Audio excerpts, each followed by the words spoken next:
Live from New York City, it's the Gary Null Show. And now, your host, Gary Null.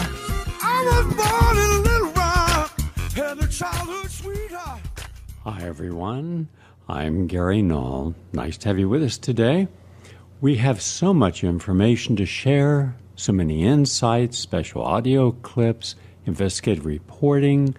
We have a wonderful guest. In fact, we have an exclusive interview with one of America's best attorneys. And Mr. Pepper is going to be here, William Pepper. And he is going to show you, detail for you, why Sirhan Sirhan was not responsible for the death of Robert F. Kennedy by himself. And he was programmed. This will be an interesting conversation, so you won't want to miss that. That'll be in the second part of our program. Also, we're going to be talking today about legalizing marijuana. I believe that all drugs should be legalized, and then those who've had drug problems should be treated not as if they have a disease, but as if they have an addictive problem that has created imbalances in their brain and in their body, and help them regain a sense of their authentic self, detoxify them so they can re-enter society. I also believe all those people in prison who are there for drug-related crimes, not violent crimes. I'm not talking about murderers, but I'm talking about people using drugs. They should all be freed and their records expunged. Now, I believe we shouldn't have a war on drugs, but then again, I believe we shouldn't have a war on terrorism because we're just creating terrorism. We shouldn't have a war on poverty. We just created more poverty. We shouldn't have a war on cancer. We just create more cancer and lots of money for the people who know how to exploit these. There's a different approach we should take for all these conditions to help those who are poor, help those who are homeless, help those who are sick, help those who need help. So I'm going to deal with that today. And I'm also going to give you some insights into issues that show you just how much we have evolved from a goodwill society, one that is really a champion of human rights and natural rights, to one that is exploiting everything. And who are these people and how are they doing it? So that's what we're up to. I realize some of you are listening by telephone and others may not be available by a land-based radio station to listen. Let me give you two numbers. One, you can listen anywhere in Canada or the United States by telephone. The other is an archive number in case you have to listen in the evening or some other time. You can download up to 5 programs with a single call. Here's the Listen Live number. Please write it down. 712-775-6850.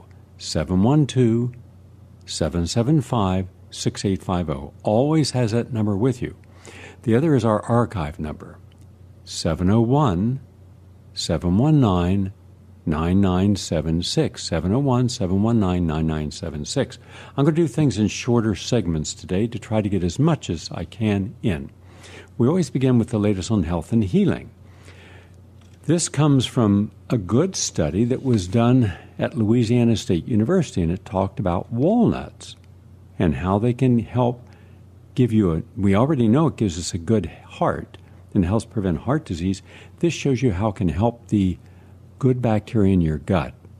So the conclusions from this new animal study suggest that walnut consumption, we're not talking about a lot, not even a handful of walnuts each day, can enhance digestion, increase the amount of good probiotic type bacteria in the gut. And they do this by acting as a prebiotic to help nourish and grow the bacteria that keeps the digestive system healthy.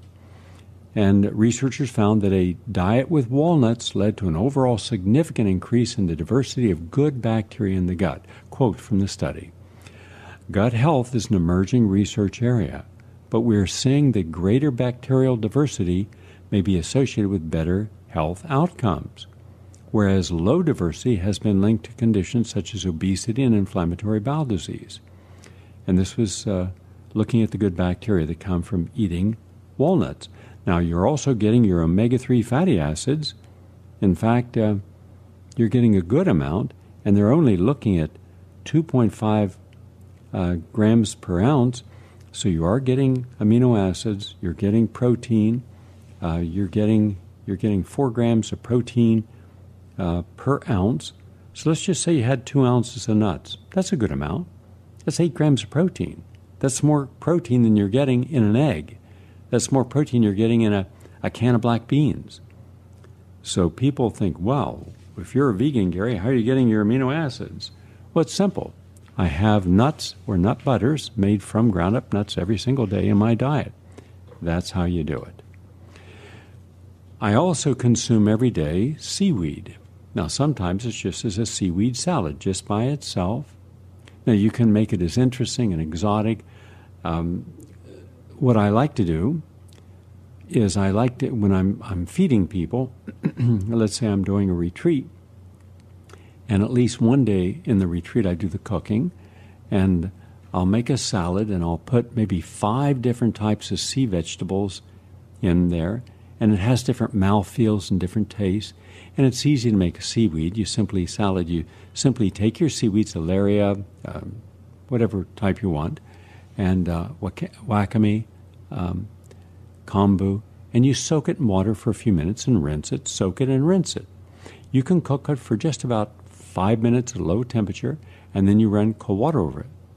Then you can take some pieces of radish or daikon, and if it's daikon, you shave the daikon, maybe a quarter of a cup in the salad. You can take a teaspoon of mustard, which is, by the way, very good for you, and add in some ginger, diced fresh ginger, and stir that into the seaweed mixture, and then put that on a bed of sunflower sprouts, and then on top sprinkle fresh pomegranates. And you're talking about a wonderful, exotic salad. It's delicious. You could sprinkle a little bit of Marion on it also, which gives it an oriental and unique taste. But we should have seaweed in our diet because it nourishes the bones and also nourishes the thyroid gland. It's great food for the thyroid, especially we are a nation that has an underactive thyroid, which leads to weight gain, slower metabolism, fatigue, and inability to sleep. This comes from the Louvain Drug Research Institute in Belgium, and they find that one seaweed called spirulina. Now, spirulina is a very unique seaweed. It was very popular back in the early 1970s. And at that time, it all came from a lake down in Mexico, and it was very expensive, but it was kind of like the first of the wonder foods, the superfoods. And for years, that was the only one, was spirulina, spire, S-P-I-R, ulina, U-L-I-N-A, spirulina. We now can see from this new published article in this peer-reviewed journal Nutrients, helps protect against age-related liver inflammation by modifying pathways in the microbiome. So, in lay language, when you consume spirulina, you're protecting your liver, which against what we call hepatic is liver, inflammation. And the older you get, the more susceptible you are to inflammation of the liver. Why? Because of all the different times in life people drank alcohol, or people had high fructose corn syrup, those soft drinks that we are consuming an enormous amount of, and other beverages that have high fructose corn syrup. That causes what is known as non-alcoholic fatty liver disease. And tens of millions of Americans suffer from this, and this can kill you. It also disrupts normal metabolism. So even when you're eating right, it doesn't mean that the nutrients are actually being utilized at the cellular level if your liver is not able to metabolize them properly. So make sure you're getting spirulina each day, and that will make an enormous difference. This is from the study. Quote, "The fact that its oral consumption can influence both gut immunity and systemic sites, such as the liver, suggests that its immune action is not confined to the gut immune system. In the management of immune alterations in aging based on gut microbe host interaction." So that's merely saying in lay language, take your spirulina, have healthier liver. Also from University of Utah, published in the Journal of Internal Medicine, mindfulness. Mindfulness means simply being present. Now, you may think, well, we're present all the time, Gary. What are you talking about? No, we're not. In fact, the average person has about 56,000 different thoughts per day. That's a lot of thoughts. And that means each one of the thoughts is for that short period of time, however long we're thinking on that, it diverts attention away to the task at hand. And it's one of the things about Buddhist meditation and other forms of Zen meditation is that it brings you to a point of focus where you try, over a period of time by training your mind, you try to block anything that would distract you to keep your mind on an issue. There have been some remarkable athletes that we've had the joy and the pleasure of watching them perform for us. One of those athletes was Roger Clemens. Now, he was accused of taking steroids to keep his muscle mass up and his strength, but long before he was accused of doing that, he had a remarkable, long career and won multiple Cy Young awards without using them. And when asked once how he had so many strikeouts, he simply said something to the effect that when I'm looking at that batter, I'm not seeing the batter, I'm seeing a strikeout box. I don't hear the crowd, I'm in the zone. And so all my energy is keeping in the zone. The same is true for many great hitters. When they got up there, nothing distracted them. They were completely mindful. Same way with any other sport, any other athleticism. And as a runner, as a competitive athlete, my entire adult life, still competing. In fact, next year I train for the World Games, which takes about a year to train, by the way. You've got to do about 5-6 hours a day of training to have any opportunity to do well in the World Games. And I've done 4 World Games, and I've won in every one. So I'm going to put some serious training in. But I can tell you that if you have mindfulness on your side, you can do things athletically that you would normally not be able to achieve. And so in every task you do in life, everything, it's mindfulness. Now, we're a society that has gotten so used to looking up something on Google and having the answer immediately available. That's not mindfulness. That is passive learning. And passive learning means that we listen to music, but not music that's classical, that challenges. If you haven't had a chance to listen to James Irsay, he is just one of the most uniquely gifted people. He uses humor. He uses great scholarship in a self-deprecating manner that he can tell you a great deal about a musician, its composition, what makes it listenable and original in ways that are just joyful. And he didn't get that by not being by being passive. And one of the reasons conductors live such long lives, and musicians frequently live long lives, classical musicians, is because they're constantly having to be proactive and not passive. When you're learning a new language, that's proactive. When you're, let's say, learning new words to use in your vocabulary, that is proactive. But we have dumbed ourselves down, unfortunately, even culturally. When I go to the ballet or I go to the opera, I go to one of the art films, I almost always see gray-headed people. It's rare to see young people.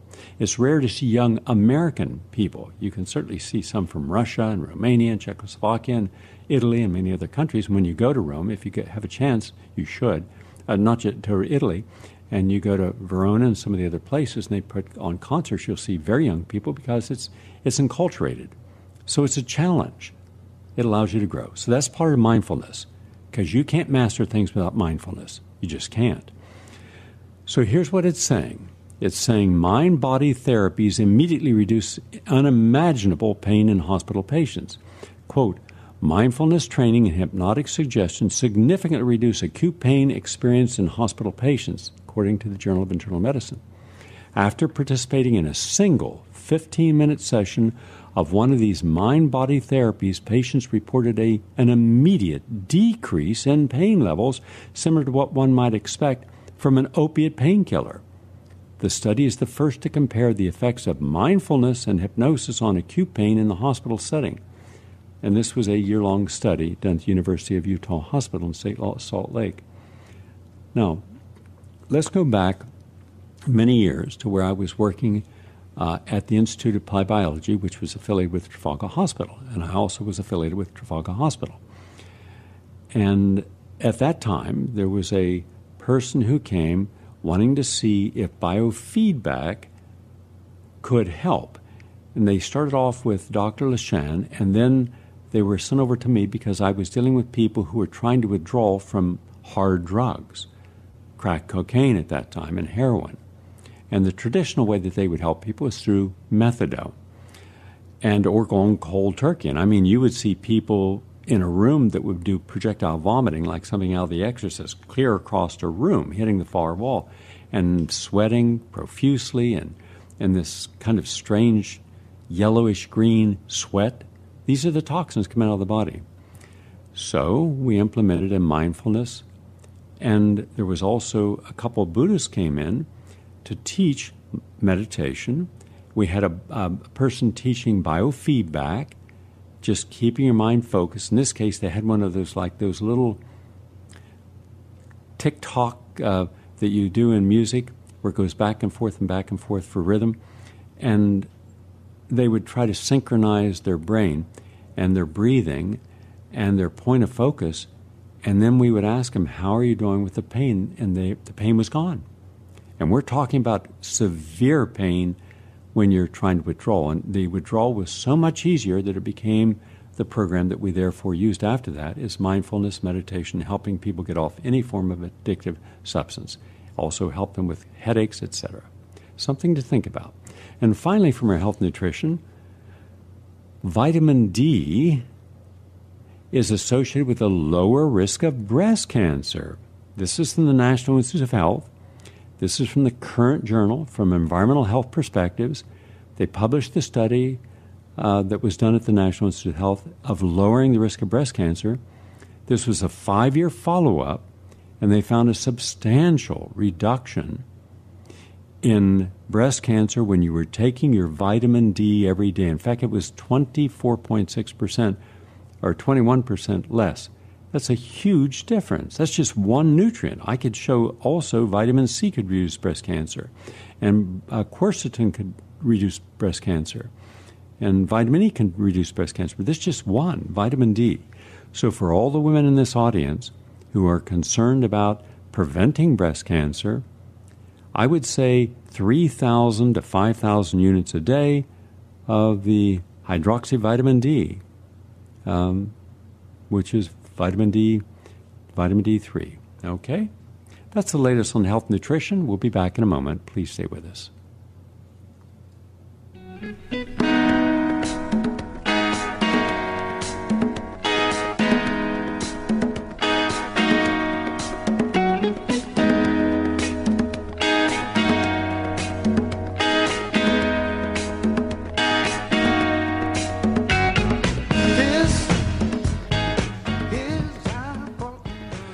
I'd like to welcome all of you, and we're just going to make a little mention. I apologize to all the other syndicated programs listening to us right now, but I'm going to do a premiere as a fundraiser where all the money, 100%, everything collected at the door, will go to our sister station, WBAI, exclusively and only to pay for outstanding premiums by the different producers across the board at the station, not just mine. I'm willing to do this. I'm even giving each of the people who attend a free copy of the film itself. The film is Plant Codes, and so we're helping the station that needs a great deal of help. And so this is one way we can help them and the people who want to come and enjoy the film, which I'm sure you're going to appreciate because it's a rather remarkable film.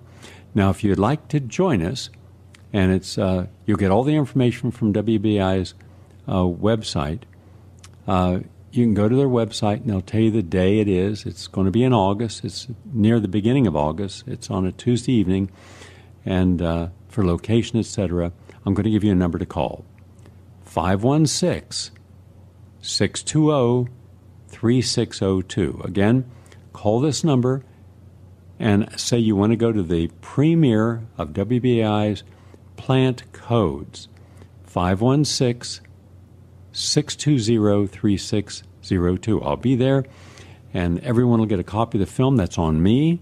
I'm giving that as a gift, and it'll help raise money. And immediately, instead of going into the general fund, that will go to purchase premiums from different producers to help their audience get out the spring drive premiums. So that's good. Now, I'm going to play you a clip, and this clip I believe is very important. This is a clip of a congressman asking a question about the head of the Drug Enforcement Agency about marijuana. And I think that you will appreciate this. I'm not going to play the whole thing, but there's two people talking to the head of the agency. And A, the head of the agency seems clueless about the science, and B, the two legislators who have large staffs and tremendous resources, none of them have a clue of what they're talking about. Listen in, please. Director Baum, in case my mom is watching, I want to be really clear. I'm not advocating for the legalization of marijuana. I want to be very, very clear about that. However, I don't understand why it's a Schedule 1. It's certainly not treated as a inherently dangerous substance for which there is no medicinal value. It takes a tractor trailer full of marijuana to even trigger a mandatory minimum under our drug laws. So is there any appetite for researching whether or not it should remain a Schedule 1 drug? Congressman, the administration doesn't have a position on that, but I'm happy to dialogue with your office. And let me just briefly say that we strongly support research on medical use of marijuana. And if there are obstacles that we see that prevent good research, we want to address those obstacles. Because if there are component elements of marijuana that could be put through the FDA process and turned into medicines that could help people in this country, we want to do that. So we do think there's some potential, and we support research on the subject. Well, just so everyone's clear, methamphetamine is scheduled what? I believe it's scheduled 2. Cocaine is scheduled what? Also 2. Cocaine base is scheduled what? 2.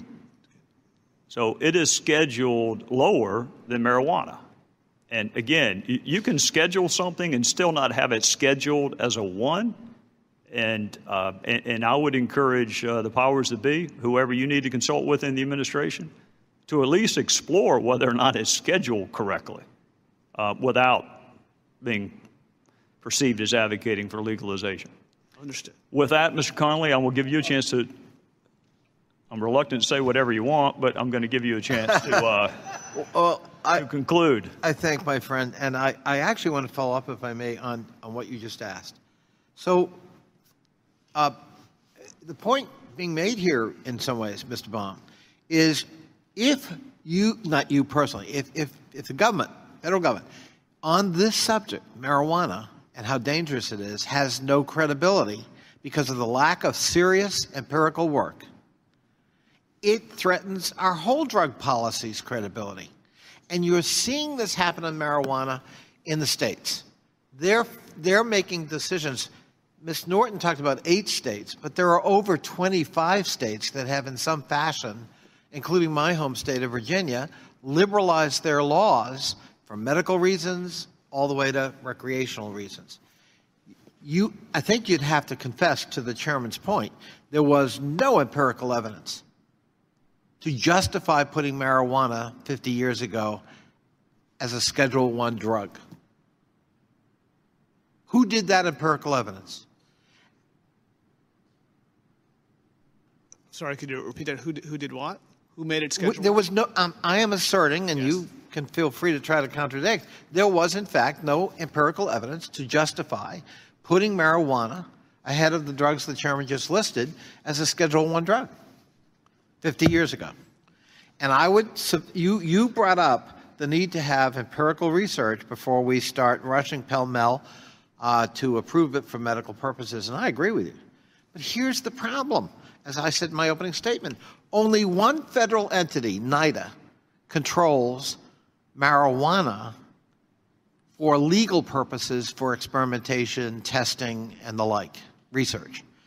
And NIDA's mission is all about proving the harms of something. They've a priori determined the outcome of research. Nobody thinks NIDA is an objective, neutral place to go to look at the good, the bad, and the indifferent about marijuana. It doesn't have that credibility. So if we're going to do what you suggest, we need to have a different entity with credibility where we're looking at objective evidence and science. And then we can determine, well, where does marijuana work? So here's where we stand. Two very influential legislators, at least to their credit, I give them credit, said, why is this considered the most dangerous drug that you could take in America? Because that's what a Schedule I drug is. They make cocaine, crack, heroin, and methamphetamine less of a danger to you than marijuana. But look at the actual science. No one dies from marijuana, but thousands, tens of thousands die from the other drugs, including the opiates. And he says, before we start doing medical research, that means to me that they're saying they're not aware of what's there.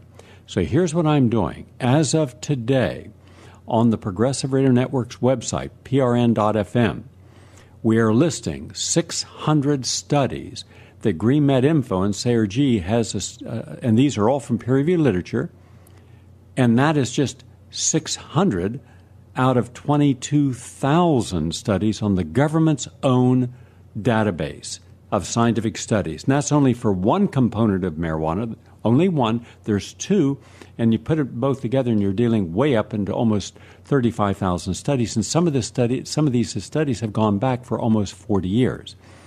So on the one hand, it is clear and unfortunate that millions of Americans have been adversely impacted by the law.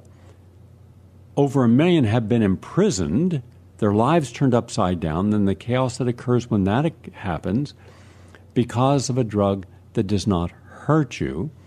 And here is the science that's already in existence. And I would like if people in this audience would send this to Trey Gowdy, the legislator, and his fellow legislator. Here's the actual existing peer-reviewed literature. And this was 2009, July, of volume 163 from the Archives in Pediatric Adolescent Medicine. And this talked about the cannabinoids for treating chronic non-cancer pain, a systemic review of randomized trials. And it has multiple trials that it says the cannabinoids are very beneficial. In fact, 18 trials. Then you have this, molecular cancer research and potential cannabinoid-induced cytotoxicity in mantle cell lymphoma through modulation of ceramide metabolism. Again, cannabinoids helping with cancer. And again, cannabinoids inhibit the vascular endothelial growth factor pathway in gliomas, that's cancer. And this was in Cancer Research, 2004. So you're talking about a study done 13 years ago that's in the medical literature, that's in PubMed, their own database. Here's another one. Cannabinoid action induces autophagy-mediated cell death through stimulation in ER stress in human glioma cells, cancer. And toxicology letter, cannabinoids and their acids, a major cannabinoid in fiber-type cannabis, as an inhibitor of MDA-MB231 breast cancer cells, so it helps stop breast cancer. Here's another one, cannabinoid for the treatment of psychosis and Parkinson's disease from the Psychopharmacology Journal, 2009, November, volume 23, the management of psychosis and Parkinson's with cannabinoids, a whole plant cannabis extract in the treatment of spastic multiple sclerosis, and this was in the British Medical Journal Neurology. Single-dose cannabinoid reduced blood pressure in healthy volunteers in a randomized crossover study, and this was in the JCI Insight Scientific Journal. This was in June of 2017, and acute and chronic cannabinoid extracts administered affect motor function in CREAFE model multiple sclerosis, again, helping multiple sclerosis. And this was in the Journal of Endopharmacology, and in 2010, November 19th, publication. Now, I have thousands.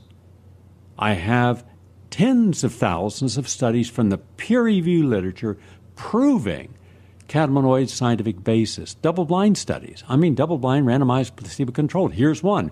This is a multi-centered, meaning multiple different places, did this research. It was published in Human Reproduction in July 24th, 2009, and it is a, quote, multi-centered, double-blind, randomized, placebo-controlled parallel group study on the efficacy, safety, and tolerability of THC and CBD extract in patients with intractable cancer pain. So think of all the millions of people who've had cancer pain. This could have been a non-toxic, natural, highly beneficial and efficacious and safe therapy. And they don't even know about it. So they're starting with the idea that maybe we should do some research. Oh, wow, you're 50 years behind. And the idea that you got to, let his mother know that he doesn't want to legalize this stuff. Well, alcohol's legalized. People die. People are injured. Cirrhosis of the liver, heart attacks, strokes, prematurely aging, gastric cancers, colorectal cancers. And that's considered a recreational substance. It's not banned, and it shouldn't be banned. You should be educated about alcohol, but then it's your right to take it. And so here's a substance that is not killing anyone, hasn't killed anyone, has enormous medical benefit. The science has already proven you don't need any more science. You just need to legalize it at the state level. So the state activists, what I'm saying now is I'm posting scientific studies that if you choose to be an activist in your local state to help legalize it for medical purposes, you have that opportunity now because the evidence is there. So that's our public health issue of the day. And now we're going to go over, because I promised we would do some questions from the audience, and we have up online now to ask your questions. And you can ask your questions either calling in live at 888-874-4888, or you can go to prnstudio@gmail.com. And it's Elizabeth who's here to ask her questions. Hi, Elizabeth. Hello, Gary. Hi. We've got a really nice one here. A long-time listener, Roger, was speaking with his father, who is an old acquaintance of yours and who has not spoken to you for more than 20 years. Well, he had a very interesting conversation with him during his visit to the city this week. His father was reminiscing about how many years ago he would attend these Wednesday evening get-togethers that you would also attend in New York, where a group of 6 or so intellectuals would sit around a table and would listen to and discuss issues that would challenge a person's knowledge. And you would each prepare for one conversation that could go on from anywhere from an hour to up to 4 hours. His father says he was never at the table himself. He would sit in the living room adjacent to the dining room with some others where they'd listen in and marvel at an exciting exchange of ideas going on. He remembered that amongst those enlightened minds was one Dr. Linus Pauling. He wants to know, did you ever carry this on after you've moved? And if not, what do you do now for intellectual stimulation? Also, he would like to offer you a challenge today of a type that's not commonly asked or discussed. You talk about the problems we face from those in power, and you always use historical precedent as if to suggest that nothing ever changes.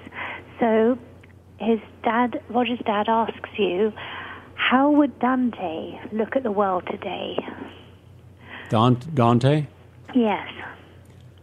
Dante, the Italian poet and moral philosopher? I believe so, yes. Okay.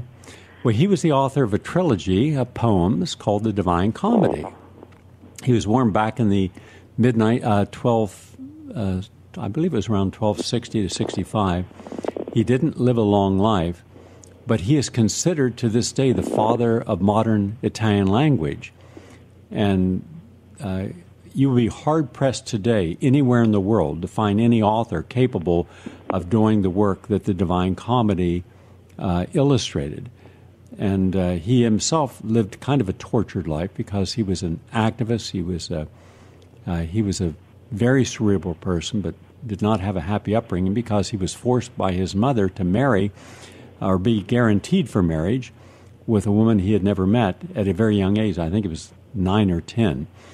And then he was thrown out of the there was a powerful pope at the time, Pope Boniface VIII, who forced Dante to leave Florence, and he lived in exile. So when he was in exile, that's when he got into his real groove. And he began to use magic mushrooms. Yeah, clear back then. And that's when he became very creative. But he also looked at everyone and everything in his life. I'm going to ask our engineer to pull her volume down because there's crackling in my ears. Thank you.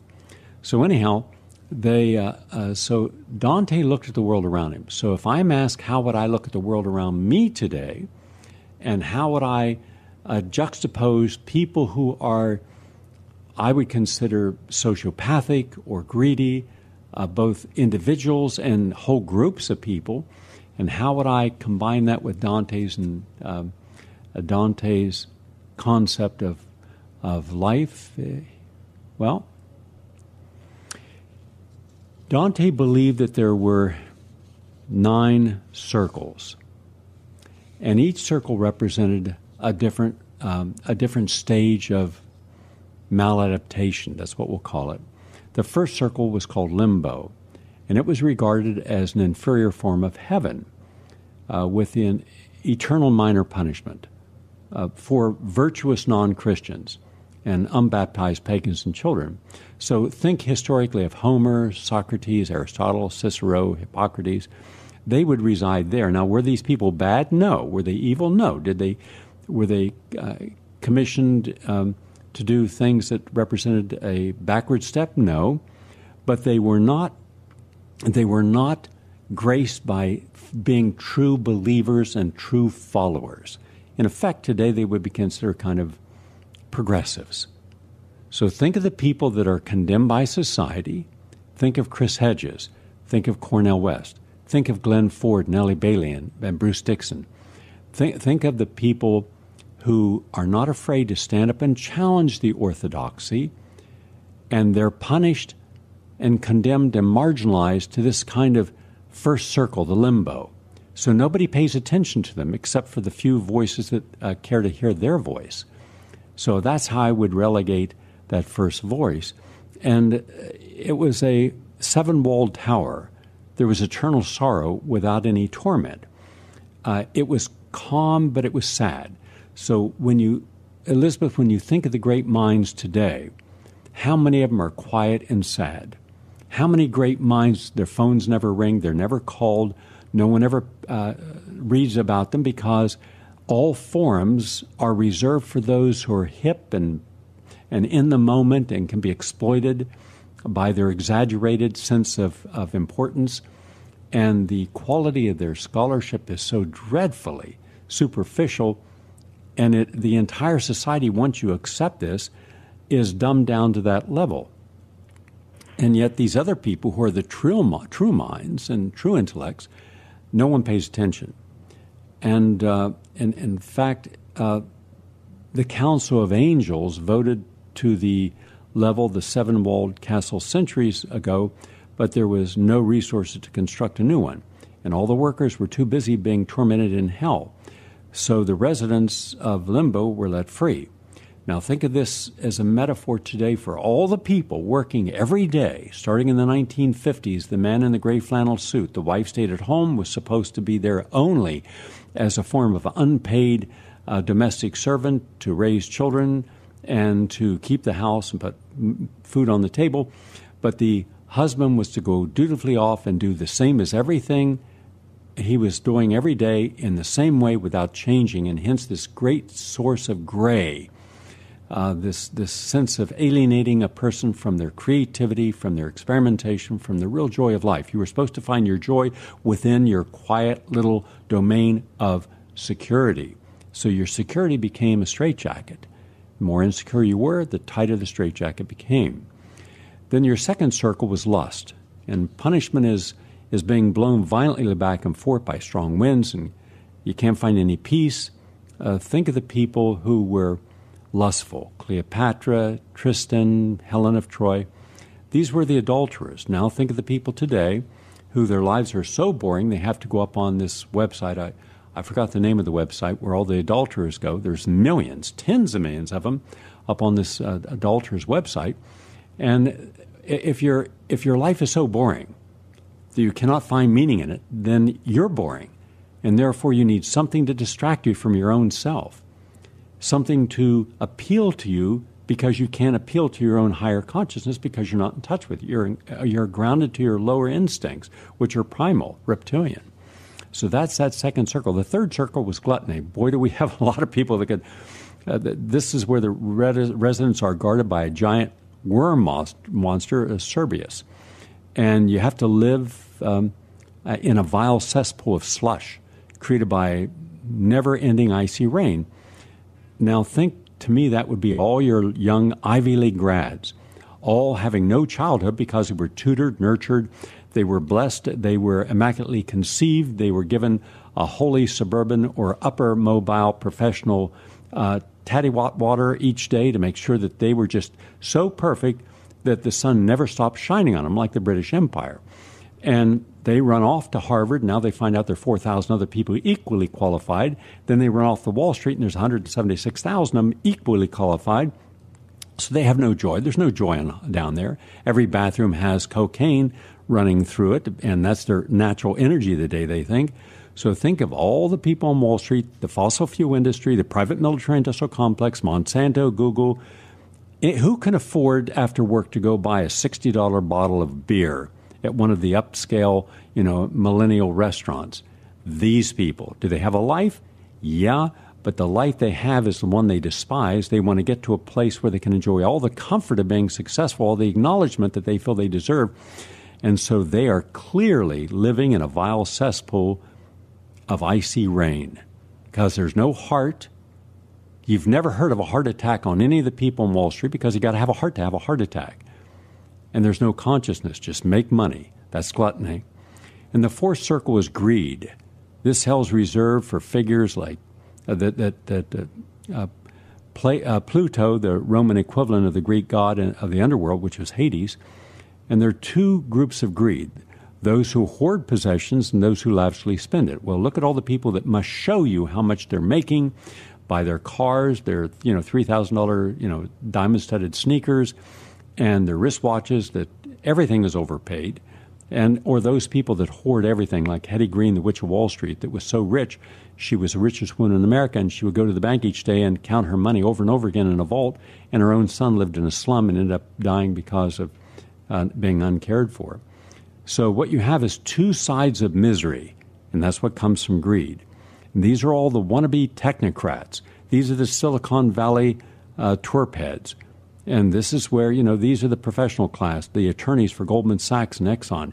These are the elite who are climbing a greed ladder that never ends. And the fifth circle was anger, wrath and sullen, gloomy and bad tempers, always mean, always angry. And the other, it was on the surface of the river Styx, while the sullen gurgle beneath the surface of the water. And that is, look at Halliburton, Lockheed Martin, Raytheon, look at McChrystal, Petraeus, Colin Powell, Donald Trump, General Mattis. That's who would be in anger. They're always angry. Sixth circle was heresy. The Christians are apostates, heretics. So think of all of us at WBAI and all of us at Progressive Radio Network and all the other activists in America. We are considered heresy. We're given no credibility. We're given no proper acknowledgement and forum.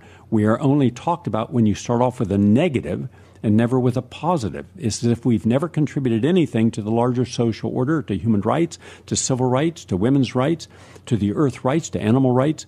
So we're the ones who are supposed to, like Dante, Sixth Circle, we're supposed to be condemned for eternity in tombs inflamed in constant conflict.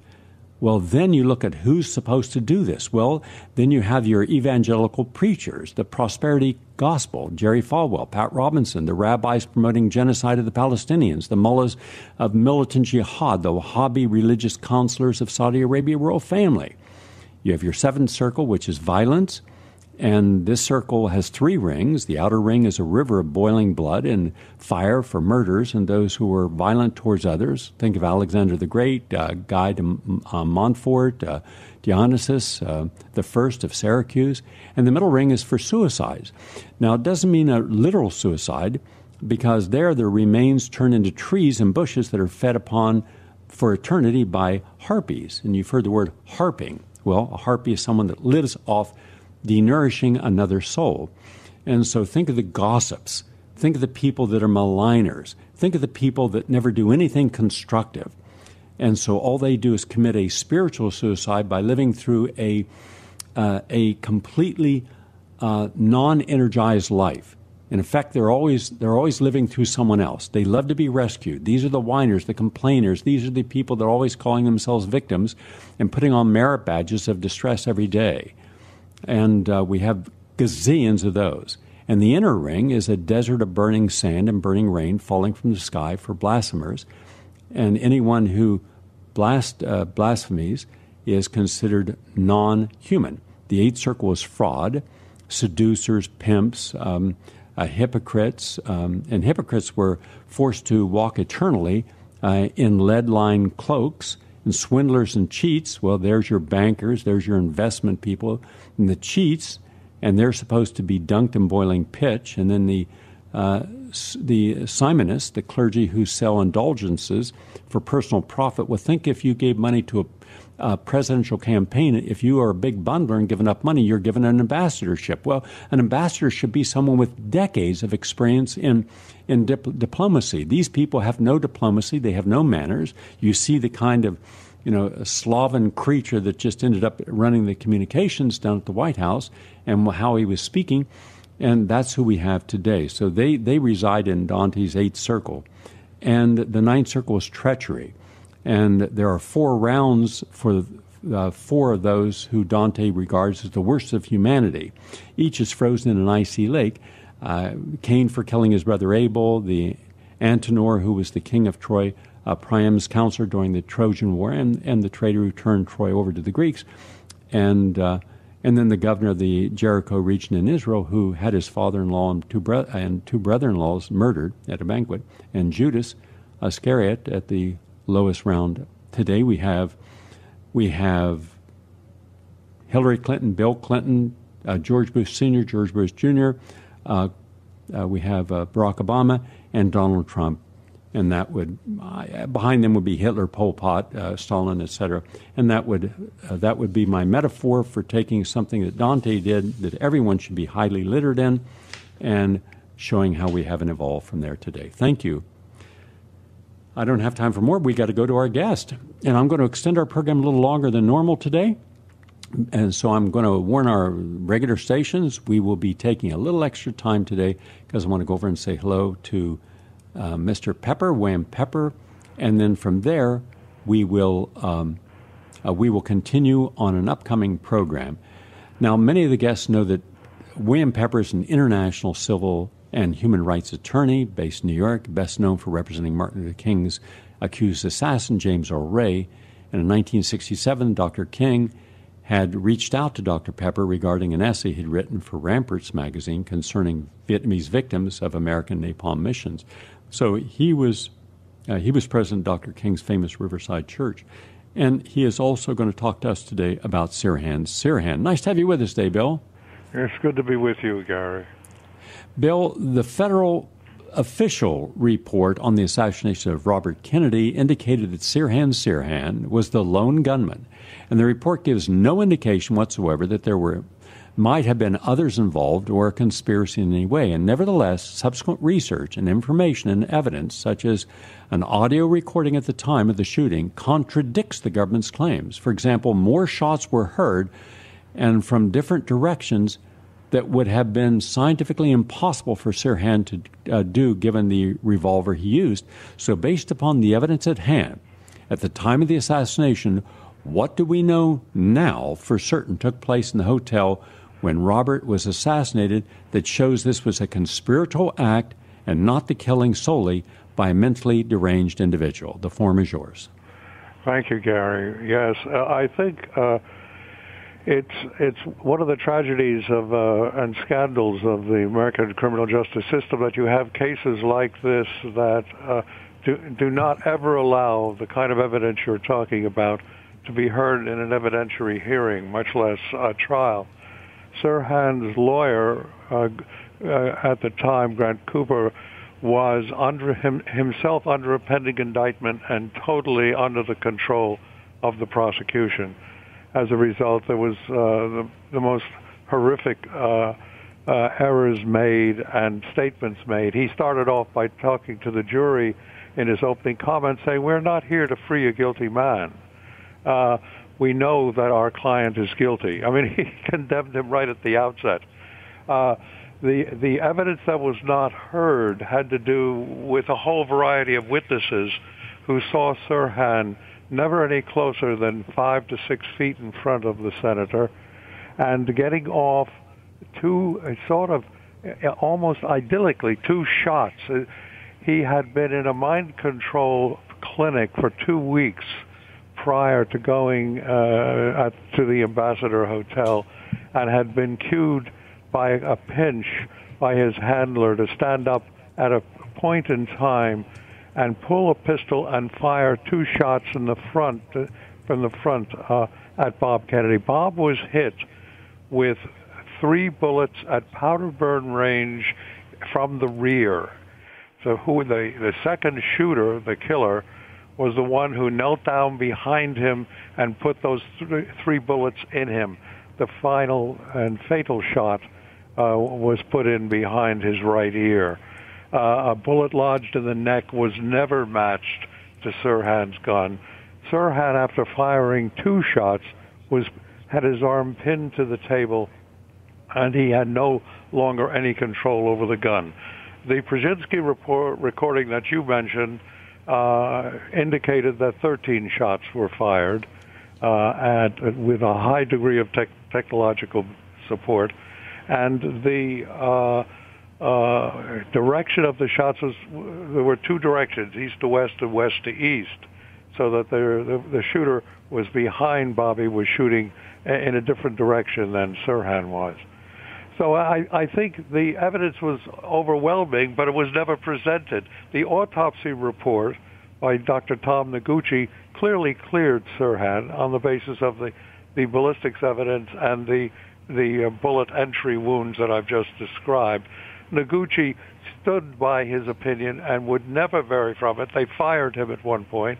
He came back in after a court hearing and was returned, but he's a very courageous man who indicated that. Now, Sirhan, this is 50 years ago. Sirhan has been in prison. That case has gone all the way through the state courts in California, excuse me, through the California Supreme Court, and then through the federal system, Federal District Court, Ninth Circuit Court of Appeals, and finally the Supreme Court. We have exhausted all domestic remedies without ever having a day in court to show this evidence that this man was guilty.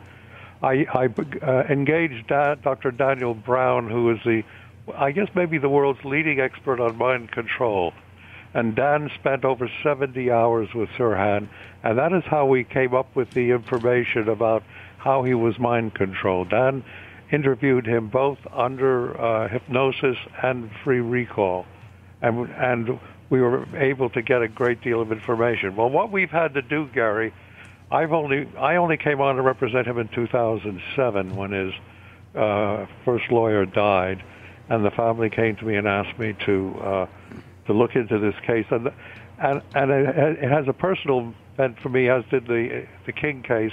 I'm not a conspiracy buff across the board, but I was Bob Kennedy's citizens chairman in Westchester County when he ran for the Senate in 1964, and I was a kid with a large following of people, and so Bob asked me to handle his campaign. So I knew him personally and had a personal interest in getting the truth out on this case. Well, we failed in the American criminal justice system. So what we've done, and just did it last week, we have filed with the Inter-American Commission on Human Rights. We've gone outside of the American system. We filed a 215-page petition with that, the IACHR, on the basis that this man was never given a fair trial. Article 18 of the Declaration of Rights and Duties of Man under the OAS Treaty, to which America is subject, by the way, it requires that a fair trial be given in this kind of circumstance. So that's the sort of the long and the short of it. We filed with the commission last week. We announced at a press conference at the National Press Club that we had done so. But as you know better than anyone, and continually remind your listeners, there is no mainstream or corporate media that will touch these cases or that will in any way deal with the evidence. If it was not by people like you, these cases would go unheard forever, be swallowed up in history. So that's where we are. Okay, what I'd like to do is this. I have a lot of information on Sirhan Sirhan because back when Robert Blair Kaiser wrote his seminal book on RFK Must Die, and I had him on my radio show. I was the only one to do that at the time, and I actually have a photograph. I think it's from 1968, almost 50 years ago. So I would like to hear more of what the psychiatrist found. I'd like to also. I was on the radio with Candy Jones. She and her husband was overnight, Long John Neville. But I had personal conversations because I was on there every day on WMCA, and we talked about this. And she was very open and candid about it. And I know that I know what she told me, and she had no reason to lie to me about her association with the CIA and her being brainwashed. So I'd like for you to spend 1 hour with us, if you can, either this Tuesday or the following Tuesday on the Progressive Commentary Hour, so you can lay out your entire case that you're going to give to the court so that those who are interested in what really was behind, who was behind, and what really happened with the assassination of Robert F. Kennedy can be told. Are you up for it? One of those two? Yes, I can do that. This Tuesday would be a problem, but I certainly can do it the following Tuesday if we can coordinate. Then I will have Richard call you today, and we'll book you for 2 weeks Tuesday for a whole hour, because I want you to lay out your entire case, including that of the CIA's MK Ultra, psychological and brainwashing research, and how Sirhan Sirhan was conditioned to believe that what he was doing was right, and how that's never been allowed to come up, and all the other inconsistencies and contradictions. So we'll look forward to seeing you 2 weeks Tuesday, all right? I'll be happy to do that, Gary. Thank you. Bill Pepper, and he is the author of The Plot to Kill King, The Truth Behind the Assassination of Martin Luther King Jr., and we will have him back. We're out of time. I want to thank you all for listening, and I look forward to sharing more tomorrow. Have a nice day, everyone.